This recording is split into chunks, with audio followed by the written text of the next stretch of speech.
Conferencia dictada el día 24 de mayo de 1976 en la Asociación Gnóstica Cristiana Universal de la ciudad de San Luis Potosí, Estado de San Luis, en la República de México, por el venerable maestro Samael Aún Weor. Empezando esta plática en esta noche. Espero que todos pongan el máximo de atención.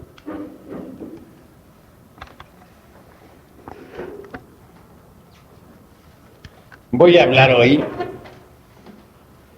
sobre los misterios de la vida y de la muerte. Ese es el objetivo claro de esta plática.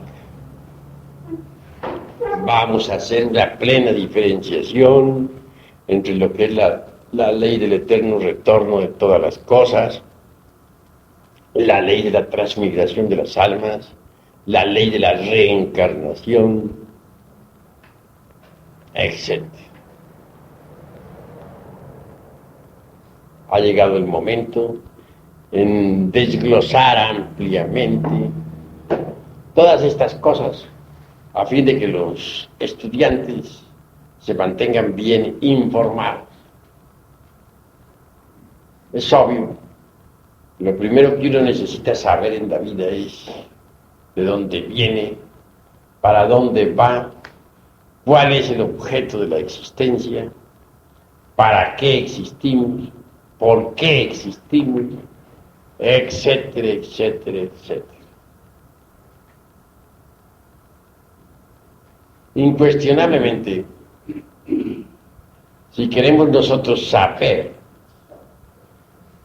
algo sobre el destino que nos aguarda y sobre lo que es la vida en sí, se hace indispensable, primero que todo, saber qué es lo que somos. Eso es urgente, inaplazable, impostergable. El cuerpo físico en sí mismo no es todo. Un cuerpo está formado por órganos y cada órgano está compuesto por células. A su vez, cada célula está compuesta por moléculas y cada molécula por átomos. Si fraccionamos cualquier átomo, liberamos energía. Los átomos en sí mismos se componen de iones que giran alrededor de los electrones, de protones, de neutrones, etcétera, etcétera, etcétera. Todo eso lo sabe la física nuclear. En última instancia, el cuerpo físico se resume en distintos tipos y subtipos de energía. Y eso es interesantísimo. El mismo pensamiento humano es energía. Del neopalium del cerebro salen determinadas ondas que pueden ser registradas sabiamente. Ya sabemos que los científicos miden las ondas mentales con aparatos muy finos y se les cataloga en forma de microvoltios.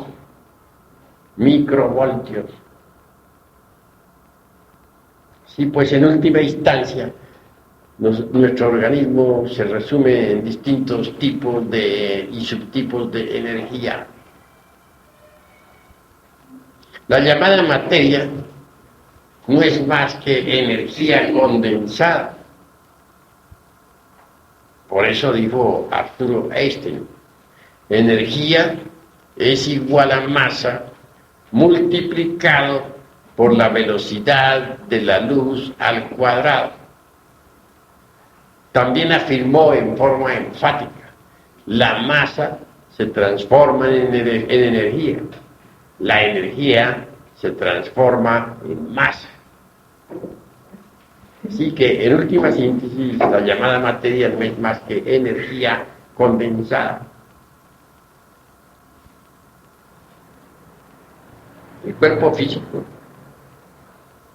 tiene un fondo vital orgánico. Quiero referirme en forma enfática al lingam sarira de los teósofos, la condensación biotermoelectromagnética.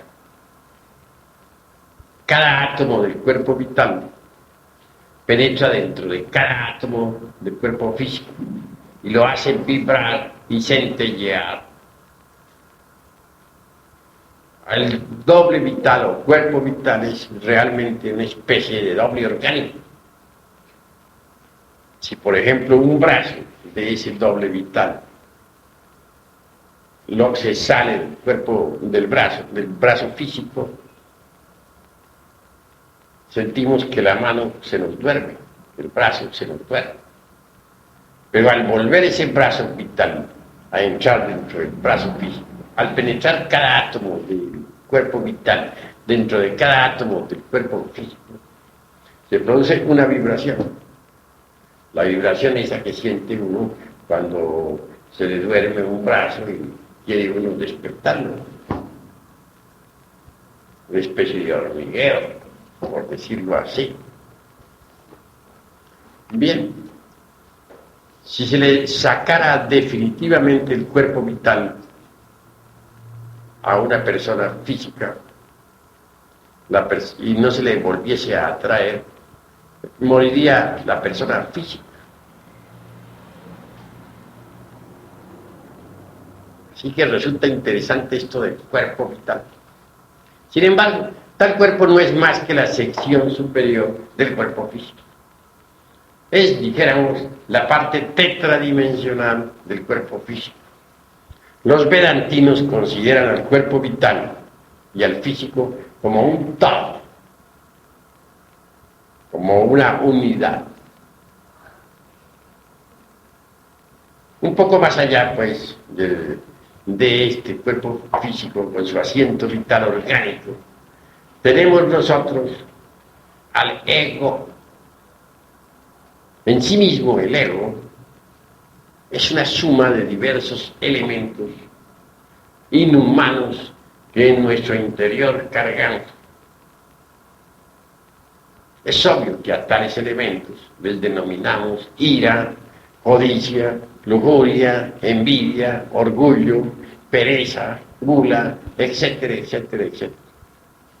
Son tantos nuestros defectos que aunque tuviésemos 1000 lenguas para hablar y para dar día cero, no acabaríamos de enumerarlos a todos cabalmente. Así pues que el ego no es más que eso. Hay gentes que entronizan al ego en el corazón, que le hacen un altar, que le adoran. Son equivocados sinceros, que suponen que el ego en sí mismo es divinal. Y en esto están perfectamente equivocados. Hay quienes dividen al yo en dos: yo superior, yo inferior. Y quieren que el yo superior controle al yo inferior. No quieren darse esas cuentas. No quieren darse cabal cuenta tales personas de que sección inferior, sección superior de una misma cosa, pues son la misma cosa. El yo en sí mismo es tiempo. El yo en sí mismo es un libro de muchos tomos. En el yo están todas nuestras aberraciones, todos nuestros defectos. Aquello que hace de nosotros verdaderos animales intelectuales en el sentido más completo de la palabra. Algunos dicen que el alter ego es divino y le adoran. Es otra forma, pues, de buscar escapatorias para salvar al yo, para divinizarlo. Porque el yo es el yo, y eso es todo.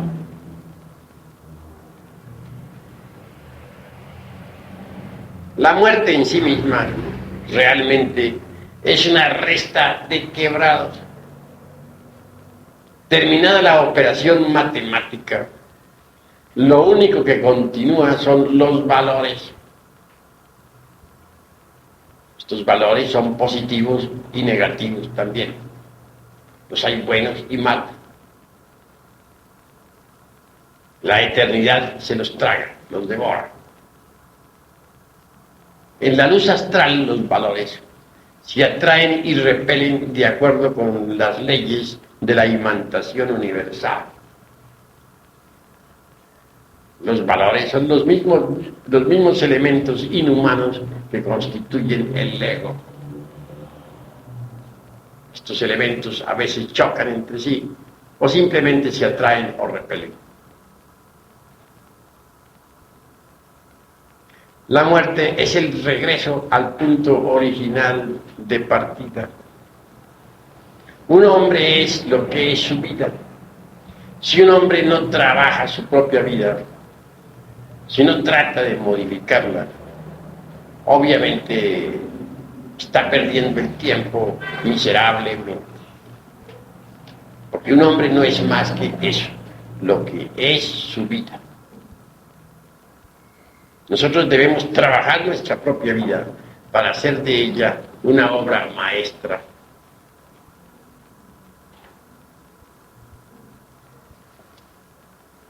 La vida es como una película. Cuando termina la película, nos la llevamos para la eternidad. En la eternidad revivimos nuestra propia vida que acaba de pasar. Durante los primeros días, el desencarnado, el difunto, suele ver la casa donde murió y hasta habita en ella. Si murió, por ejemplo, de 80 años de edad, seguirá viendo a sus nietos, sentándose a la mesa, etc. Es decir, el ego estará perfectamente convencido de que todavía está vivo. Y no hay nada en la vida que logre convencerlo de lo contrario.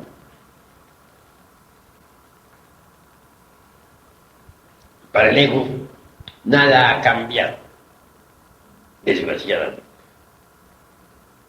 Él ve la vida como siempre.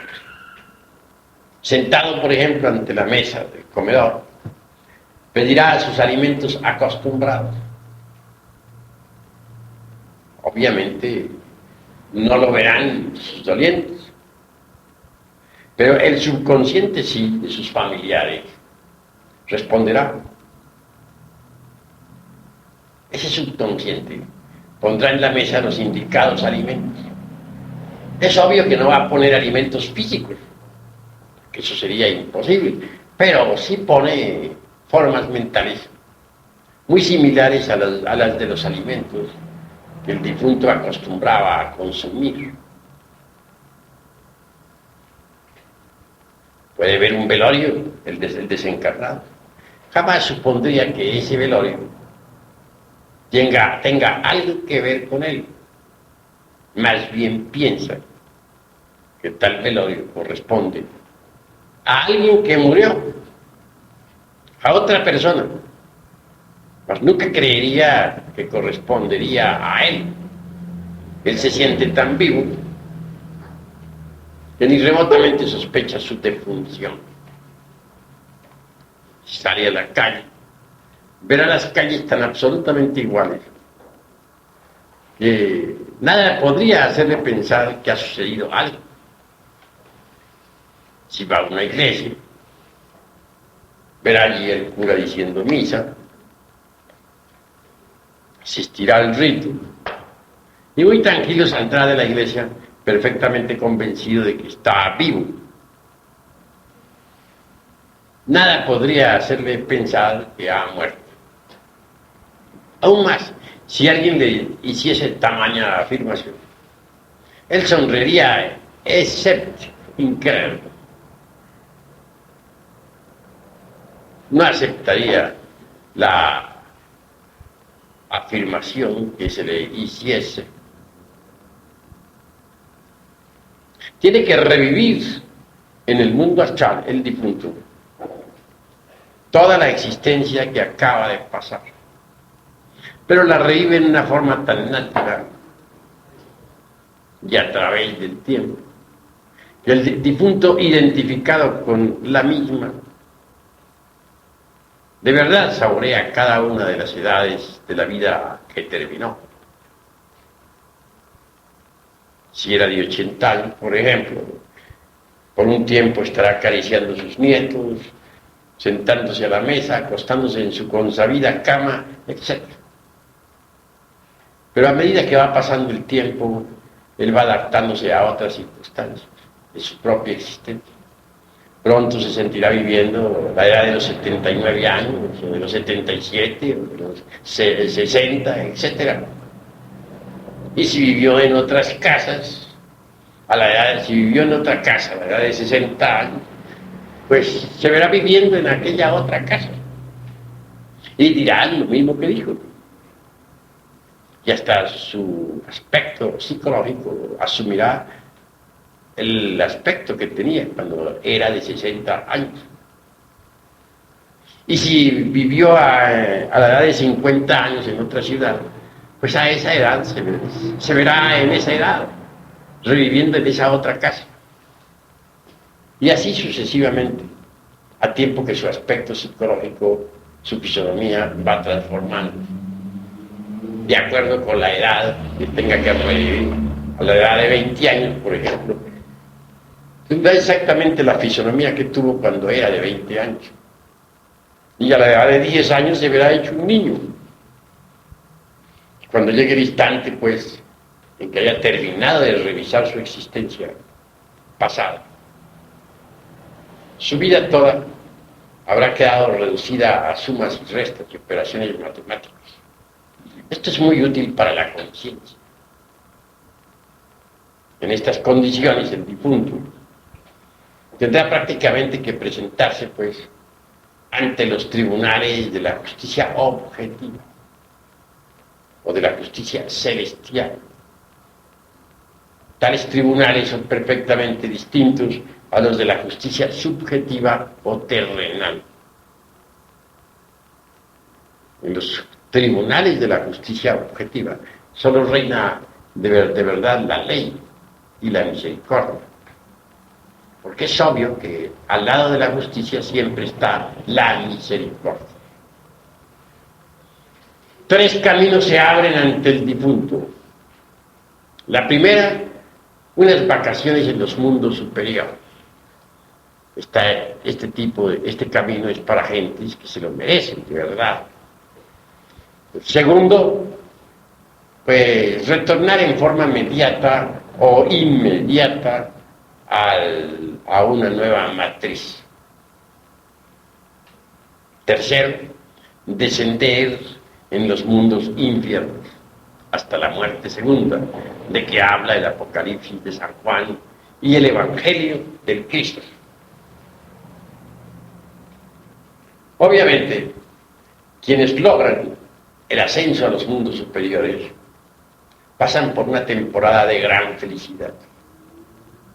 Normalmente el alma, o lo que dijéramos la conciencia, se encuentra embotellada entre el yo de la psicología experimental, entre el ego, que como ya les dije a ustedes, es una suma de distintos elementos inhumanos. Mas sucede que aquellos que suben a los mundos superiores abandonan al ego temporalmente. En estos casos el alma, conciencia o esencia, o como querramos llamarlo, sale de entre ese calabozo horrible que es el ego, el yo, para ascender al famoso Devachan de que nos hablaran los hindúes, una región de felicidad inefable en el mundo de la mente superior del universo. Allí se goza de una auténtica felicidad. Allí se encuentran los desencarnados con sus familiares que abandonaron al tiempo. encuentran, dijéramos, lo que podríamos decir el alma de ellos. Posteriormente, la conciencia, esencia o alma, como queramos llamarle, abandona también el mundo de la mente para entrar en el mundo de las causas naturales. El mundo causal es grandioso, maravilloso. En el mundo causal resuenan todas las armonías del universo. Allí se sienten, en verdad, las melodías del infinito. Sucede que en cada planeta hay múltiples sonidos, pero todos ellos entre sí sumados dan una nota síntesis, que es la nota clave del planeta. El conjunto de notas claves de cada mundo resuena maravillosamente entre el coral inmenso del espacio estrellado. Y esto produce un gozo inefable en la conciencia de todos aquellos que disfrutan la dicha en el mundo causal. También encontramos en el mundo de las causas naturales a los señores de la ley, a los que castigan y premian a los pueblos y a los hombres. Encontramos en el mundo de las causas naturales a los verdaderos hombres, a los hombres causales. Allí los hallamos trabajando por la humanidad. Encontramos en el mundo de las causas naturales a los principados, los príncipes de los elementos, a los príncipes del fuego, del aire, de las aguas y de la tierra. La vida palpita intensivamente en el mundo de las causas naturales. El mundo causal es precioso en sí mismo. Un azul profundo, intenso, como el de una noche llena de estrellas, iluminada por la luna, resplandece, pues, incesantemente en el mundo de las causas naturales. No quiero decir que no hayan otros colores. Sí los hay, pero el color básico fundamental es el azul intenso, profundo de una noche luminosa, estrellada. Quienes viven en esa región son felices en el sentido más trascendental de la palabra. Pero todo premio a la larga se agota. Cualquier recompensa tiene un límite. Y llega el instante, claro está, que el alma que ha entrado en el mundo causal debe retornar, regresar, y descenderá inevitablemente para meterse nuevamente dentro del ego, dentro del yo, de la psicología experimental. Posteriormente, esa clase de almas vienen a impregnar el huevo fecundado para formar un nuevo cuerpo físico. Se reincorporan en un nuevo cuerpo físico. Vuelven al mundo.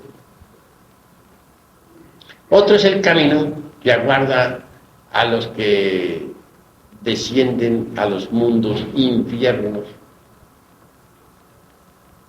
Se trata de gentes que ya cumplieron su tiempo, su ciclo de manifestaciones, o que fueron demasiado perversos.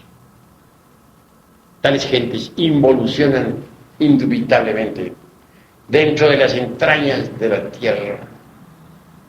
El Dante Alighieri nos habla en su Divina Comedia de los 9 círculos dantescos. Y él ve esos 9 círculos dentro del interior de la tierra.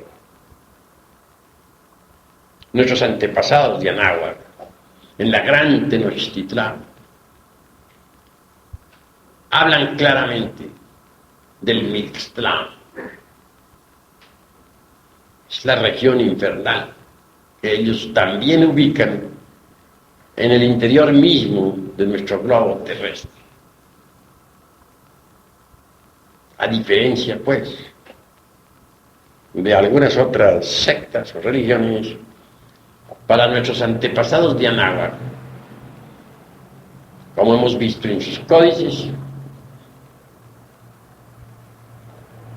el paso por el Mixtlán es obligatorio y lo consideran sencillamente como un mundo de probación. donde las almas son probadas. Y si logran pasar por los 9 círculos, incuestionablemente ingresarán al Edén, o sea, al paraíso terrenal.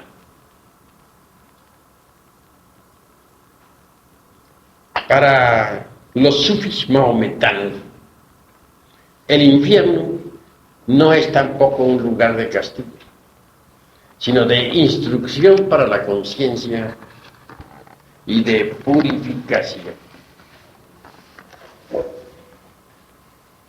Para el cristianismo, en todos los rincones del mundo, el infierno es un lugar de castigo y de penas eternas. Sin embargo, el círculo secreto del cristianismo,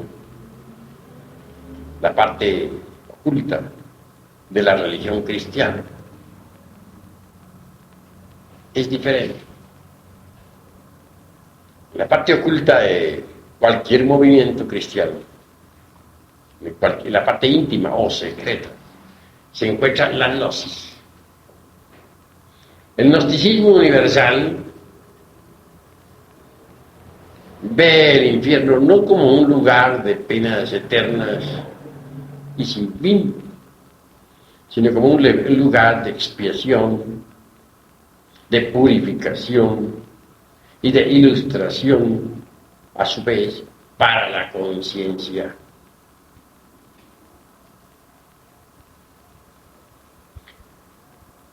Obviamente, tiene que haber dolor en los mundos infiernos, puesto que la vida es terriblemente densa dentro del interior de la tierra, y sobre todo en el 9º círculo, donde está ese núcleo, digamos, concreto de una materia terriblemente dura, y se sufre lo indecible. En todo caso, quienes ingresan en la involución sumergida del reino mineral, tarde o temprano deben pasar por eso que se llama en el Evangelio crístico la muerte segunda. No hemos pensado jamás en el gnosticismo universal, al estudiar esta cuestión del infierno dantesco, en que no tenga pues un límite el castigo. Consideramos que Dios, siendo eternamente justo, no podría cobrarle a nadie más de lo que debe, pues toda culpa, por grave que sea, tiene un precio. Pagado su precio, nos parecería absurdo seguir pagando. Aquí mismo, en nuestra justicia terrenal, que no es sino una justicia perfectamente subjetiva, vemos que si un preso entra a la cárcel por tal o cual delito, una vez que pagó su delito, se le da la boleta de libertad. Ni las mismas autoridades terrenales aceptarían que un preso continuara en la cárcel después de haber pagado el delito.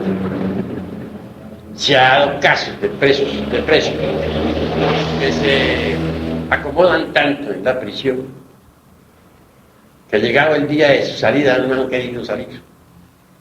Entonces ha habido que sacarlos a la fuerza. Así que toda falta, por muy grave que sea, tiene un precio. Si los jueces terrenales saben esto, ¿cuánto más no lo sabría la justicia divinal?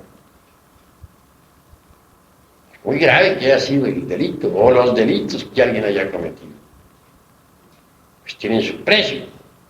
Pagado el precio, pues está la boleta de libertad a la orden. Si no fuera así, Dios sería entonces un gran tirano. Y bien sabemos nosotros que al lado de la justicia divina nunca falta la misericordia. No podríamos en modo alguno pues calificar a Dios como tirano. Tal proceder sería equivalente a blasfemar. Y a nosotros, francamente, no nos gusta la blasfemia. Así que la muerte segunda es el límite del castigo en el infierno dantesco. Que este infierno se le llame Tártaros en Grecia, o que se le llame el Averno en Roma, o el Avicii en el Indostán, o el Mixtlán en la antigua Tenochtitlán, no importa poco. Cada país, cada religión, cada cultura ha sabido de la existencia del infierno y le ha calificado siempre con algún nombre. Para los antiguos habitantes de la gran Hesperia. Como vemos nosotros al leer la Divina Eneida de Virgilio, el poeta de Mantua, el infierno es la morada del Plutón, es aquella región cavernosa, donde Eneas, el troyano, encontrara a Tito, aquella reina que se mató por amor, enamorada del mismo, después de haber jurado lealtad a las cenizas de Siqueo. La muerte segunda en sí misma suele ser muy dolorosa. El ego siente que se vuelve pedazos, sus dedos se caen, sus brazos se pierden. Sufre un desmayo tremendo. Momentos después, la esencia, lo que hay de alma metido dentro del ego, asume infantil figura. Entonces se torna como un gnomo pigmeo para ingresar en la evolución de los elementales minerales. Obviamente, debe ser elementales de la naturaleza, los hay de varias clases. Autoridades en esa materia tenemos a Franz Hartmann, es bastante interesante en su libro escrito Los elementales, precisamente. Tenemos a Paracelso, el gran médico, Felipe Teofrastro Lombastro de Oncaney, ahora Paracelso. En todo caso, los elementales son las conciencias de los elementos. Porque bien sabemos que los elementos del fuego, aire, agua, tierra, no son algo meramente físico, como suponen los ignorantes ilustrados, sino más bien, dijéramos, vehículos de conciencias sencillas, simples, primigenias, dijéramos, en el sentido más trascendental de la palabra. Así que los elementales son los principios conscientivos de los elementos, en el sentido trascendental o esencial de la palabra. Y eso es todo. Ahora bien, continuemos con nuestra explicación. Es obvio que quienes han pasado por la muerte segunda salen a la superficie del mundo, reinician nuevos procesos evolutivos que indubitablemente habrán de empezar por el mineral, la piedra, que proseguirán con el vegetal, que se continuarán en el animal y que por último tendrán acceso a la vida humana. Se reconquistará el estado de humano o humanoide que otrora se perdiera. Resulta interesantísimo ver a esos gnomos o pigmeos entre las rocas.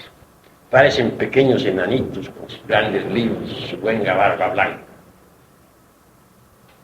Obviamente esto que nosotros decimos, dicho en pleno siglo XX, pues resulta bastante extraño, porque la gente se ha vuelto ahora tan complicada, la mente se ha desviado tanto de las sencillas verdades de la naturaleza.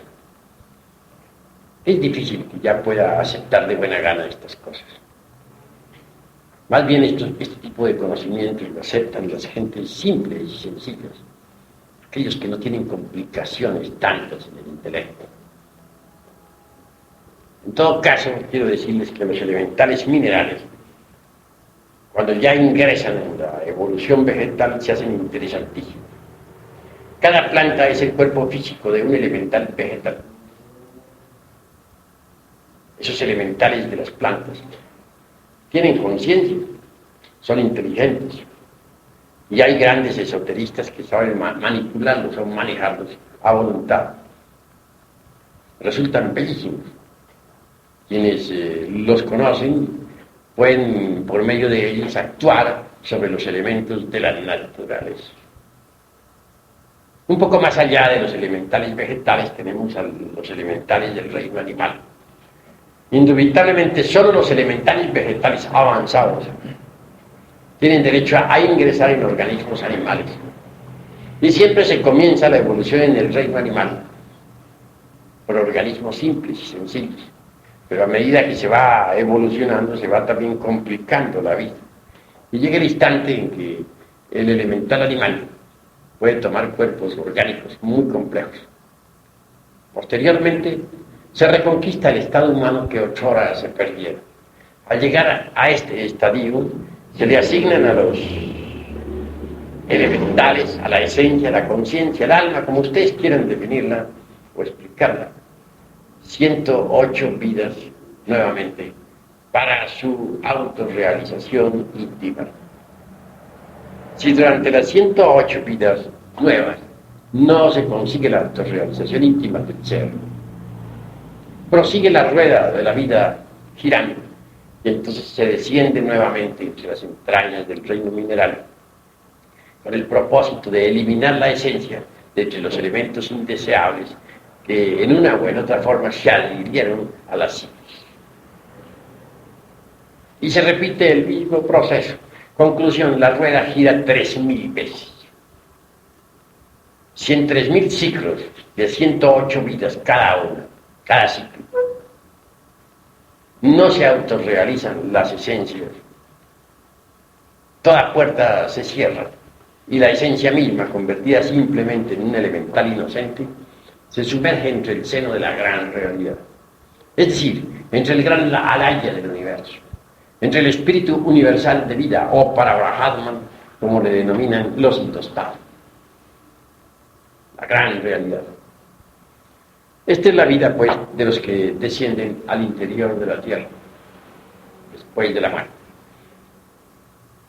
Vemos, pues, que después de la desencarnación, unos suben a los mundos superiores para unas vacaciones, otros descienden entre las entrañas de la tierra, hay otros que retornan en forma inmediata o inmediata, se reincorporan, vuelven para repetir de inmediato también su existencia aquí en este mundo.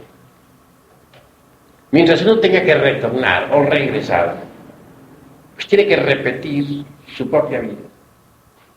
Ya vimos que la muerte es el regreso al punto de partida original.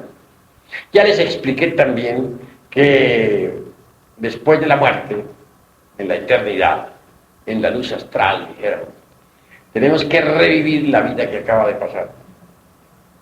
Ahora les diré que al volver, al retornar, al regresar, tenemos que repetir otra vez sobre el tapete de la vida, o sobre el tapete de la existencia, toda nuestra misma vida. Cuando se...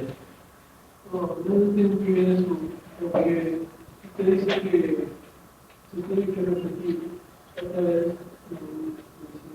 o claro, decir que se tiene que empezar desde el punto de vista de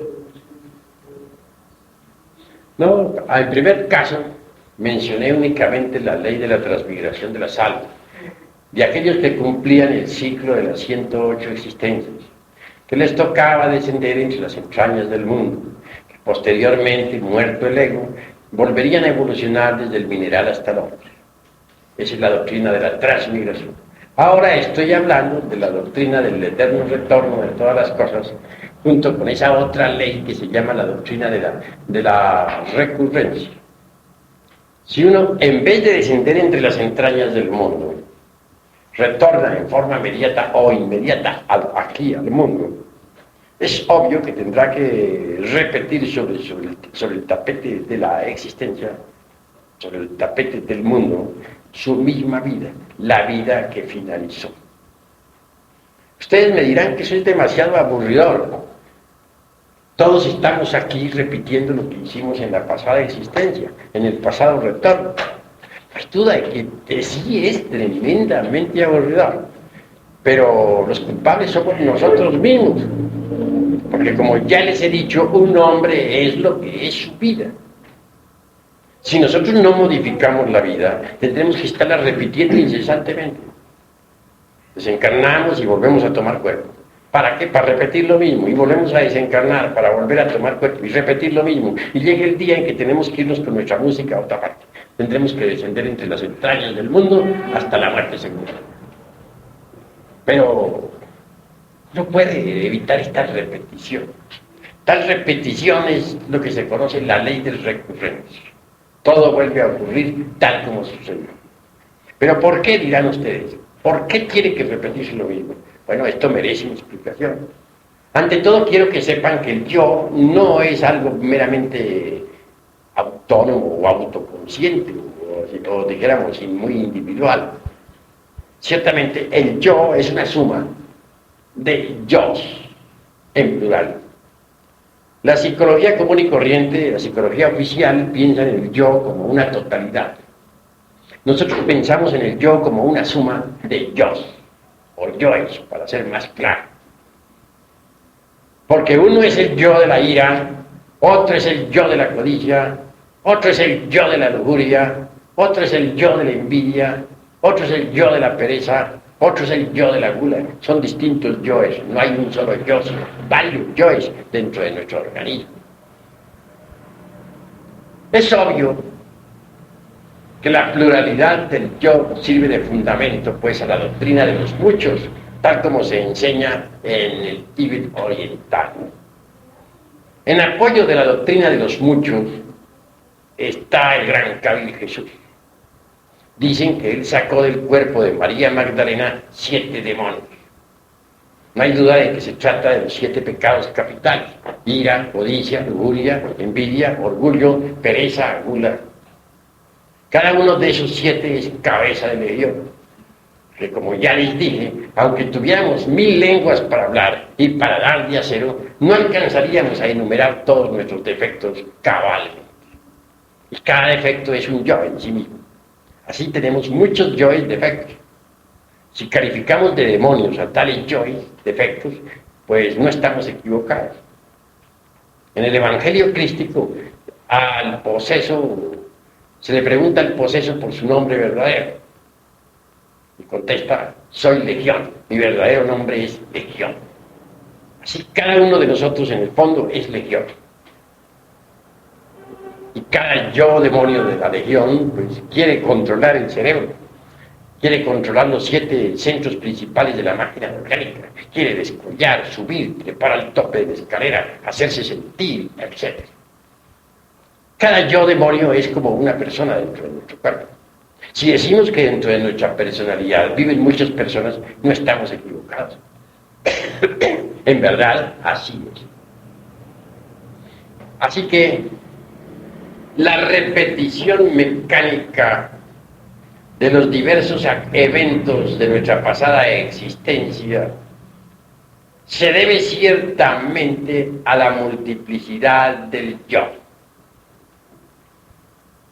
Vamos a situar casos concretos. Supongamos que en una pasada existencia, a la edad de 30 años, nos peleamos con otro sujeto en la cantina. Caso común de la vida. Obviamente, el yo defecto de la ira fue el personaje principal de la escena. Después de la muerte, ese yo defecto continúa en la eternidad. Y en la nueva existencia, ese yo defecto permanece en el fondo de nuestra subconsciencia, aguardando que llegue la edad de los 30 años para volver a una cantina. En su interior hay resentimiento y desea encontrarse al sujeto de aquel evento. A su vez, el otro sujeto, el que formó parte del evento aquel trágico, cantinero, también tiene su yo, el yo que quiere vengarse, que permanece en el fondo del subconsciente aguardando el instante de entrar en actividad. Conclusión: al llegar a la edad de los 30 años, el sujeto dice: bueno, Yo tengo que encontrarme, o mejor dicho, el yo del sujeto, el yo ira, el yo que formó parte de aquel evento trágico metido en el subconsciente, dice, tengo que encontrarme con aquel. A su vez, aquel dice, yo tengo que encontrarme con eso. Y telepáticamente ambos se ponen de acuerdo. Y al fin se dan telepáticamente cita en alguna cantina. Se encuentran físicamente, personalmente, en su nueva existencia, y repiten la escena tal como sucedió en la pasada existencia. Entonces, todo esto se ha hecho a espaldas de nuestro intelecto, por debajo de nuestro razonamiento. Sencillamente hemos sido arrastrados a una tragedia, pero hemos sido llevados inconscientemente a repetir lo mismo. Ahora, tengamos el caso de que alguien, a la edad de los 30 años, en su pasada existencia, tuvo una aventura amorosa. Un hombre que tuvo una aventura con una dama. El yo de aquel de la aventura continúa vivo después de la aventura, y después de la muerte continúa vivo en la eternidad. Al regresar, al reincorporarnos en un nuevo organismo, aquel yo de la aventura sigue vivo, aguarda en el fondo del subconsciente, de los repliegues más bien inconscientes de la vida, de la psiquis, el momento de entrar en una nueva actividad. Y al llegar a la edad de la aventura pasada, es decir, a los 30 años, dice, bueno, este es mi momento. Ahora voy a salir a buscar la dama de mis ensueños. A su vez, el yo de la dama de sus ensueños, el de la aventura, dice lo mismo. Este es mi instante. Voy a buscar a aquel caballero. Y por debajo los dos yoes se las arreglan telepáticamente. Ambos se hacen la cita. Y arrastra cada uno la personalidad. Todo eso a espaldas de nuestra inteligencia. A espaldas del ministerio de la intelectualidad. Viene el encuentro y se repite la aventura. Así que nosotros, en verdad, aunque parezca increíble, no hacemos nada. Todo nos sucede, como cuando llueve, como cuando truena. Un pleito que uno haya tenido en su pasada existencia por bienes terrenales, pongamos, por una casa. El yo de aquel pleito, después de la muerte, sigue vivo. Y en la nueva existencia sigue vivo. Están escondidos entre los repliegues de la mente, aguardando el instante de entrar en actividad. Si aquel pleito fue a la edad de 50 años, no aguarda que llegue a los 50 años. Y a la edad de los 50 años dice, bueno, es mi momento. Seguro que aquel con quien tuvo el pleito también dice que es mi instante. Y se reencuentran para otro pleito similar y repiten la escena. Entonces, nosotros realmente ni siquiera tenemos un libre albedrío. Todo nos sucede. Repito, como cuando llueve o como cuando truena. Hay un pequeño margen de libre albedrío. Es muy poco. Imaginen ustedes por un momento un violín metido dentro de un estuche. Hay un margen muy mínimo para ese violín. Así también es nuestro libre albedrío, es casi nulo. Que hay es un pequeño margen, imperceptible, que si lo sabemos aprovechar, puede suceder que entonces nos transformemos radicalmente y nos liberemos de la ley de recurrencia. Hay que saberlo aprovechar. ¿Cómo? Pues en la vida práctica tenemos nosotros que volvernos un poquito más autoobservadores. Cuando uno acepta que tiene una psicología propia, comienza a observarse a sí mismo. Y cuando alguien comienza a observarse a sí mismo, comienza también a volverse diferente a todo el mundo. Es en la calle, es en la casa, es en el trabajo, donde nuestros defectos, esos defectos que llevamos escondidos, afloran espontáneamente.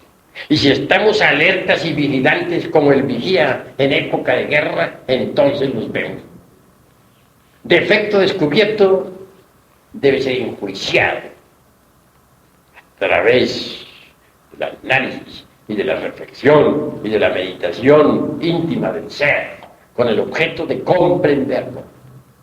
Cuando uno comprende a tal o cual yo defecto, entonces está debidamente preparado para desintegrarlo atómicamente.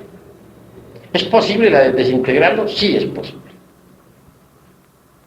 Pero necesitamos de un poder que sea superior a la mente, porque la mente por sí misma no puede alterar fundamentalmente ningún defecto psicológico.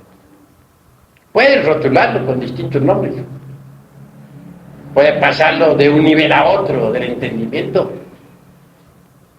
puede ocultarlo de sí misma o de los demás, puede justificarlo o condenarlo, etc., pero jamás alterarlo radicalmente. Necesitamos de un poder que sea superior a la mente, un poder que pueda desintegrar cualquier yo defecto. Ese poder está latente en el fondo de nuestra psiquis. Solo es cuestión de conocerlo para aprenderlo a usar. Está el poder en el Oriente, en la India, se le denomina Devi Kundalini, la serpiente ígnea de nuestros mágicos poderes. En la gran Tenochtitlán se le denominaba Tonantzin. Entre los alquimistas medievales recibe el nombre de Stella Maris, la Virgen del Mar. Entre los hebreos, tal poder recibía el nombre de Adonía. Entre los cretenses se le conocía con el nombre de Cibeles. Entre los egipcios era Isis,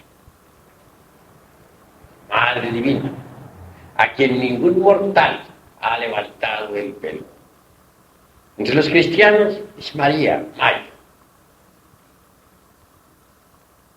Es decir, Dios Madre. Hemos pensado nosotros muchas veces en Dios como Padre. Bien vale la pena pensar en Dios como Madre, como amor, como misericordia. Dios Madre habita en el fondo de nuestra psiquis, es decir, está en el ser. Podría decirles que Dios Madre es una parte de nuestro propio ser, pero derivado. Distíngase entre el ser y el yo. El ser y el yo son incompatibles, son como el agua y el aceite, que no pueden mezclarse. El ser es el ser, y la razón de ser del ser es el mismo ser. El ser es lo que siempre ha sido y lo que siempre será. Es la vida que palpita en cada átomo, como palpita en cada sol. Así pues, Dios Madre es una variante de nuestro propio ser.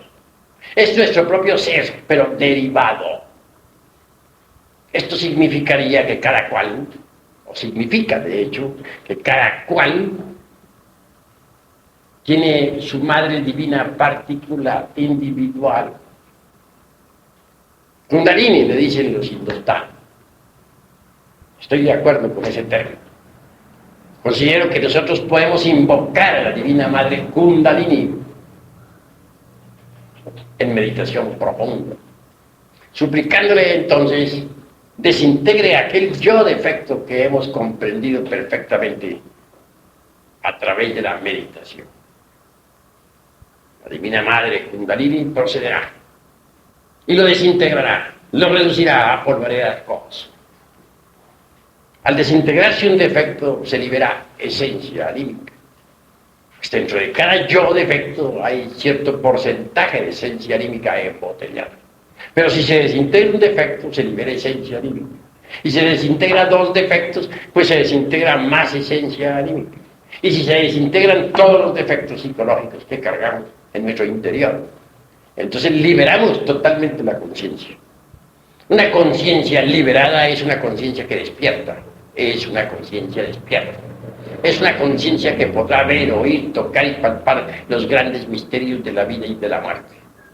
Es una conciencia que podrá experimentar por sí misma y en forma directa eso que es lo real, eso que es la verdad, eso que está más allá del cuerpo, de los afectos y de la mente. Cuando a Jesús el gran Pilato le preguntara, ¿cuál es la verdad?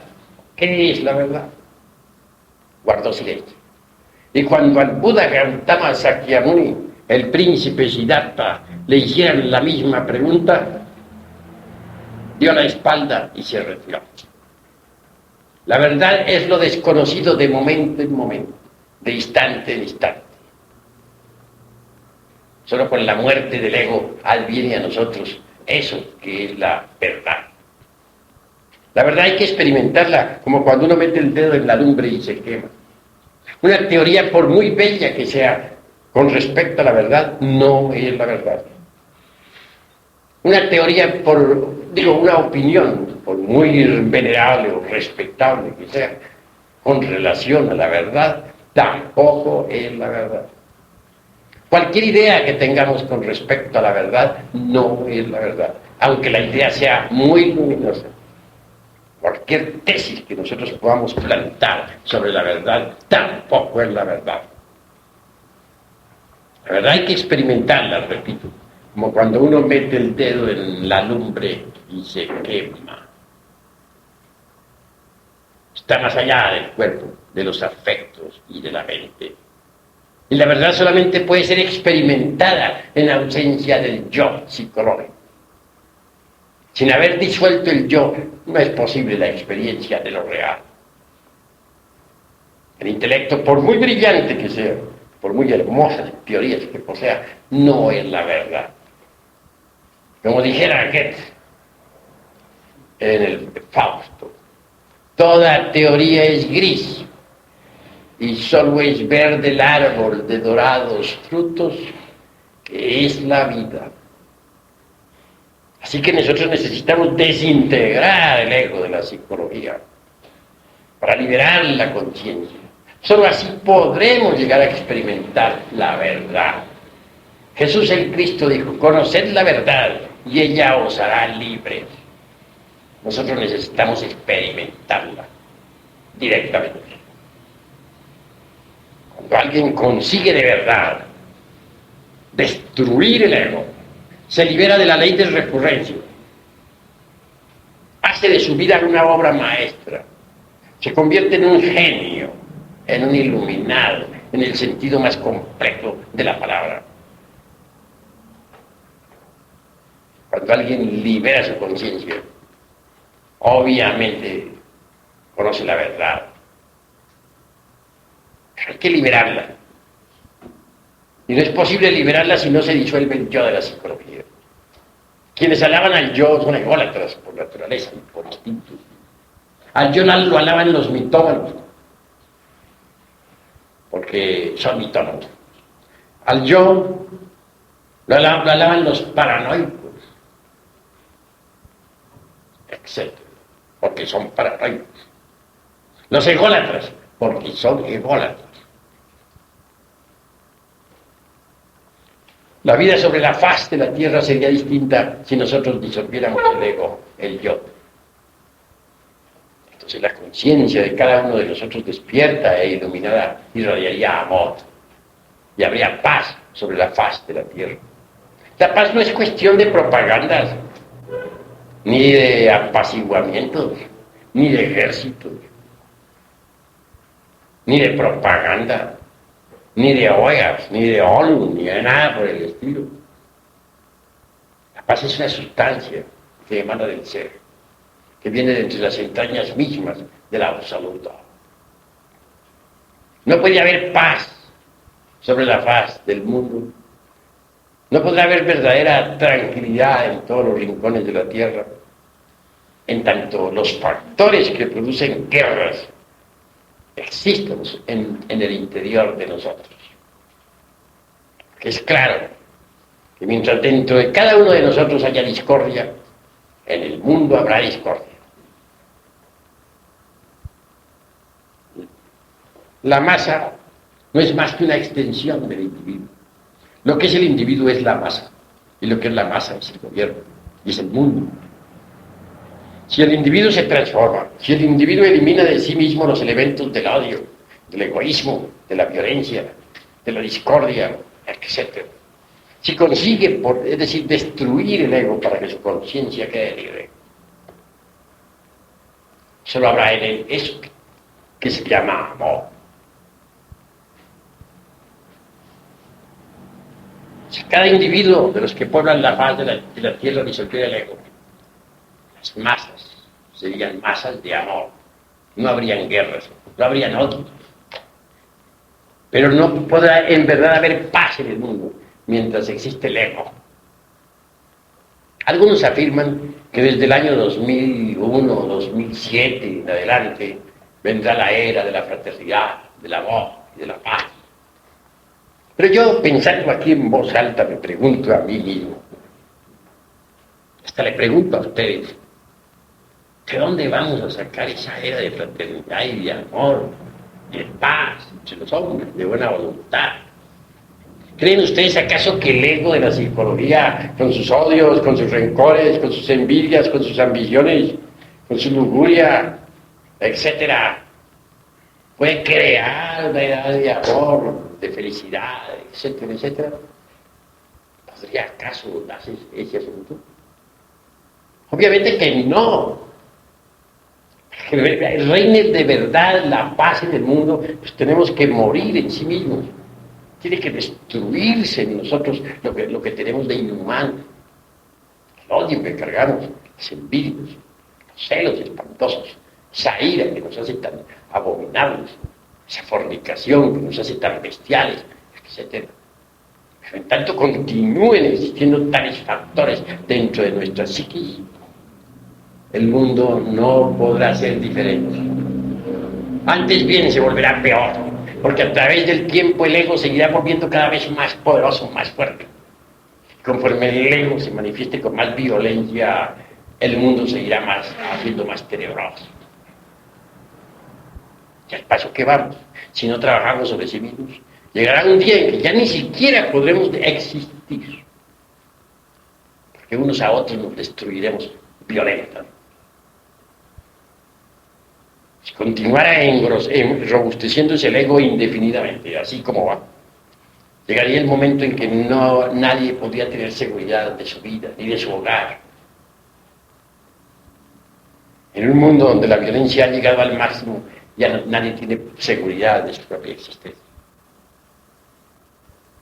Así creo firmemente que la solución de todos los problemas del mundo está precisamente en la disolución del yo. Hasta aquí mis palabras.